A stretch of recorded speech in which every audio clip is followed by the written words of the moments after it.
आज है 28 जनवरी 2026 दिन बुधवार। आइए जानते हैं आज भारतीय बाजार की दिशा कैसी रह सकती है।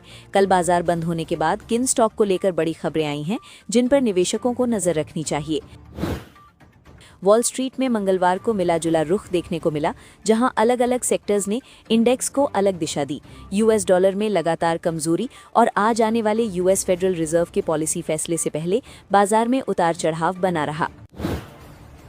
S&P 500 ने मंगलवार को 6,988 का नया रिकॉर्ड हाई बनाया और 7,000 के बेहद करीब पहुंच गया। वहीं नैस्डैक में 200 से ज्यादा अंकों की तेजी रही, जिसे एप्पल और माइक्रोसॉफ्ट जैसे टेक दिग्गजों के शेयरों से सपोर्ट मिला, जिनके नतीजे अगले 2 दिनों में आने वाले हैं। डाउ जोन्स में हालांकि 400 अंकों से ज्यादा की गिरावट दर्ज की गई। इसकी सबसे बड़ी वजह इंश्योरेंस सेक्टर रहा, जहां यूनाइटेड हेल्थ का शेयर करीब 20% टूट गया, जिससे इंडेक्स पर भारी दबाव आया। यूनाइटेड हेल्थ पर दबाव सिर्फ पॉलिसी वजहों से नहीं बल्कि नतीजों के बाद भी बढ़ा। कंपनी ने 2026 के लिए रेवेन्यू में गिरावट का अनुमान दिया है, जो पिछले 30 सालों में पहली बार हुआ है।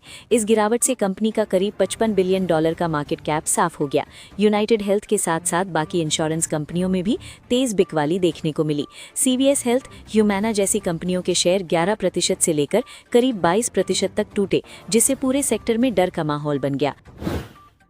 यूएस डॉलर में कमजोरी लगातार बनी हुई है और डॉलर फरवरी 2022 के बाद के सबसे निचले स्तर पर आ गया है। इस पर प्रतिक्रिया देते हुए यूएस प्रेसिडेंट डोनाल्ड ट्रंप ने कहा कि कमजोर डॉलर उनके लिए चिंता की बात नहीं है और इससे ट्रेड डेफिसिट कम करने में मदद मिलती है। कमजोर डॉलर का सीधा फायदा गोल्ड और सिल्वर को मिल रहा है। गोल्ड स्पॉट मार्केट में करीब $5200 प्रति ओंस के आसपास पहुंच गया है, जबकि सिल्वर जनवरी में अब तक करीब 50% चढ़ चुका है और $110 प्रति ओंस के ऊपर बना हुआ है। सिटी का मानना है कि सिल्वर में तेजी अभी खत्म नहीं हुई है। बैंक के मुताबिक अगले 3 महीनों में सिल्वर $150 प्रति ओंस तक भी पहुंच सकता है, अगर मौजूदा ट्रेंड बना रहता है। आज वॉल स्ट्रीट के लिए बेहद अहम दिन है।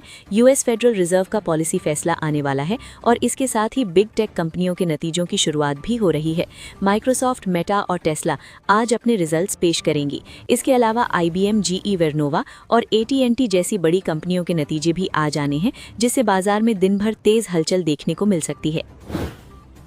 ADR सेगमेंट की बात करें तो विप्रो ADR में करीब 2.6% की तेजी देखने को मिली। वहीं इन्फोसिस ADR में करीब 1.6% की कमजोरी रही, जिससे IT शेयरों में मिला जुला संकेत मिला।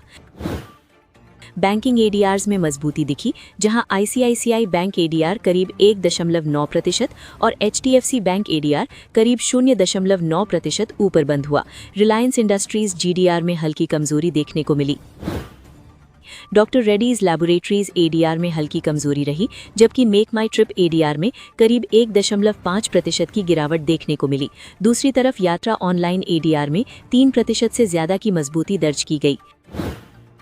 निफ्टी 50 ने पिछले सेशन की करीब 1% गिरावट के बाद वापसी की और 27 जनवरी को लगभग ½ चढ़कर बंद हुआ। इंडेक्स दोबारा 200 DMA के ऊपर पहुंचा और वॉल्यूम भी ठीक ठाक रहे, लेकिन इसके बावजूद टेक्निकल संकेत अभी पूरी तरह बुल्स के पक्ष में नहीं है। चार्ट्स और मोमेंटम इंडिकेटर्स फिलहाल सतर्क रहने का इशारा कर रहे हैं। इंडिया विक्स में तेजी ये दिखाती है कि बाजार में डर पूरी तरह खत्म नहीं हुआ है, इसलिए ऊपर की चाल में भी उतार चढ़ाव बना रह सकता है। एक्सपर्ट्स के मुताबिक शॉर्ट टर्म में निफ्टी 50 के 24,900 से 25,500 के दायरे में रहने की संभावना है।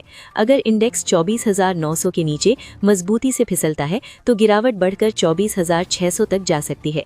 वहीं दूसरी तरफ अगर निफ्टी 50 25,500 के ऊपर टिकने में कामयाब रहता है तो आगे 25,600 से 25,750 तक की तेजी के रास्ते खुल सकते हैं। यानी अगली दिशा अब इन अहम लेवल्स पर निर्भर करेगी। 25,175 के आसपास कारोबार कर रहे निफ्टी 50 के लिए ऊपर की तरफ 25,238, 25,312 और 25,432 अहम रेजिस्टेंस जोन माने जा रहे हैं। नीचे की तरफ 24,998, 24,924 और 24,804 ऐसे लेवल हैं जहां सपोर्ट मिलने की उम्मीद की जा रही है। बैंक निफ्टी की बात करें तो इंडेक्स 59,205 के पास बंद हुआ है। ऊपर की ओर 59,424, 59,734 और 60,236 के स्तरों पर रुकावट आ सकती है, जहां से प्रॉफिट बुकिंग देखने को मिल सकती है।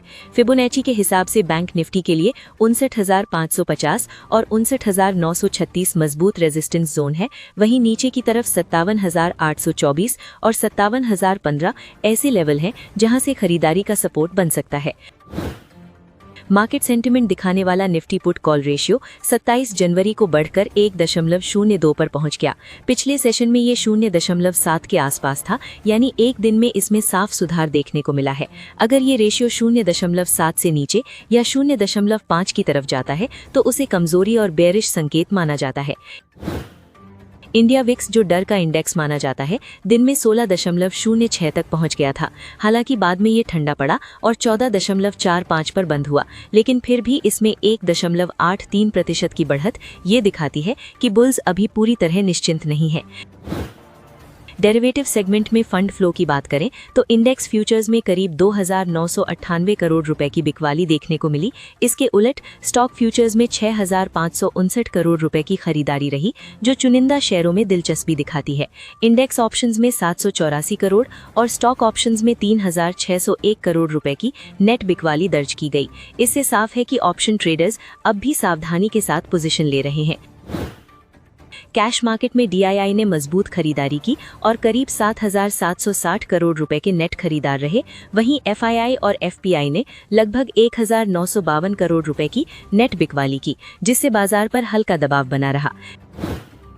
गिफ्ट निफ्टी 28 जनवरी 2026 सुबह करीब 25,453 के आसपास ट्रेड करता दिख रहा है। इसका साफ मतलब है कि आज घरेलू बाजार की शुरुआत पॉजिटिव रहने के संकेत मिल रहे हैं। वेदांता ने कॉर्पोरेट एक्शन को लेकर बड़ा फैसला लिया है।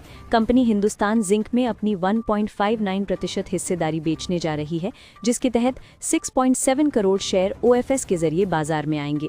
इस ऑफर का फ्लोर प्राइस 685 रुपये प्रति शेयर तय किया गया है और ये 28 व 29 जनवरी को खुलेगा, जिससे शेयर पर शॉर्ट टर्म मूवमेंट देखने को मिल सकता है। अब बात करते हैं उन स्टॉक्स की जिन पर कल बाजार बंद होने के बाद बड़ी अपडेट्स निकल कर आई थी, जिनका असर आज शेयर बाजार में इनके स्टॉक्स पर देखने को मिल सकता है। इसलिए निवेशकों को इन सभी स्टॉक्स पर नजर बनाए रखनी चाहिए। इन्फोसिस ने सॉफ्टवेयर इंजीनियरिंग को और तेज और स्मार्ट बनाने के लिए कर्सर के साथ रणनीतिक साझेदारी की घोषणा की है। इस सहयोग का मकसद एंटरप्राइज क्लाइंट्स के लिए डेवलपमेंट प्रोसेस को ज्यादा एफिशिएंट, तेज और बड़े स्केल पर काम करने लायक बनाना है, जो आगे चलकर कंपनी के डिजिटल बिजनेस को मजबूती दे सकता है। मैरिको ने तीसरी तिमाही में मजबूत नतीजे पेश किए हैं। कंपनी का शुद्ध मुनाफा सालाना आधार पर 13.3% बढ़कर 460 करोड़ रुपए पहुंच गया, जबकि रेवेन्यू में 26.6% की जबरदस्त ग्रोथ देखने को मिली है। हालांकि कच्चे माल और अन्य खर्चों के चलते ईबिटा मार्जिन में कुछ गिरावट जरूर आई है। महिंद्रा लॉजिस्टिक्स के लिए ये तिमाही टर्न अराउंड वाली रही है।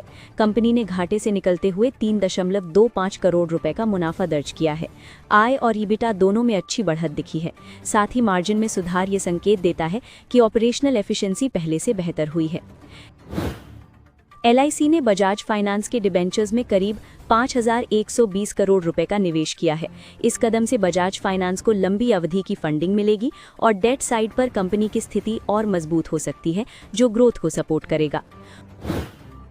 ओएनजीसी की जॉइंट वेंचर कंपनी ने साउथ कोरिया की सैमसंग हेवी इंडस्ट्रीज के साथ ईथेन कैरियर्स बनाने का करार किया है। ये समझौता एनर्जी और शिप बिल्डिंग से जुड़े लंबे प्रोजेक्ट्स के लिए अहम माना जा रहा है। स्पंदना स्फूर्ति फाइनेंशियल ने तीसरी तिमाही के दौरान अपने नुकसान को काफी हद तक कम किया है। नेट लॉस 218 करोड़ रुपए से घटकर 83 करोड़ रुपए रह गया। वहीं नेट इंटरेस्ट इनकम में 12.7% की बढ़त देखने को मिली, जो बिजनेस रिकवरी की ओर इशारा करती है। गोपाल स्नैक्स ने तीसरी तिमाही में शानदार प्रदर्शन किया है। कंपनी का शुद्ध मुनाफा 5.3 करोड़ रुपए से बढ़कर 15.4 करोड़ रुपए हो गया, यानी करीब 191% की तेज उछाल। खर्चों में नियंत्रण और ऑपरेशनल सुधार के चलते ईबिटा और मार्जिन दोनों में मजबूत सुधार दिखा है। साथ ही कंपनी ने 0.35 रुपए प्रति शेयर अंतरिम डिविडेंड भी घोषित किया है। मोतीलाल ओसवाल फाइनेंशियल सर्विसेज ने स्थिर नतीजे पेश किए हैं। शुद्ध मुनाफे में मामूली बढ़त के साथ 565.9 करोड़ रुपए का आंकड़ा रहा, जबकि रेवेन्यू में करीब 6% की ग्रोथ देखने को मिली, जो कंपनी के बिजनेस की स्थिरता को दिखाता है। आरवीएनएल को साउथ सेंट्रल रेलवे से 242 करोड़ रुपए का नया ऑर्डर मिला है। ये ऑर्डर कंपनी की ऑर्डर बुक को मजबूत करता है और आने वाले समय में रेवेन्यू विजिबिलिटी बढ़ाने में मदद कर सकता है।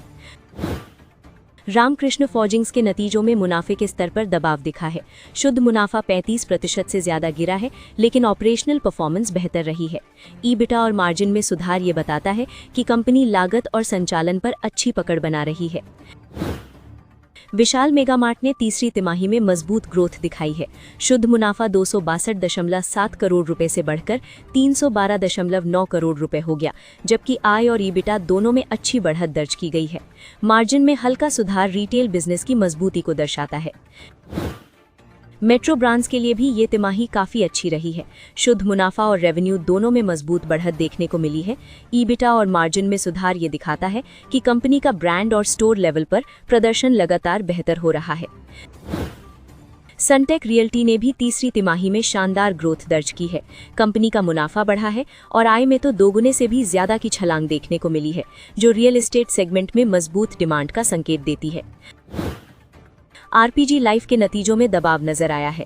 शुद्ध मुनाफा घटा है और ईबिटा में भी गिरावट दर्ज की गई है, जिसके चलते मार्जिन पर असर पड़ा है। हालांकि आय में हल्की बढ़त बनी हुई है, लेकिन ऑपरेशनल परफॉर्मेंस पर निवेशकों को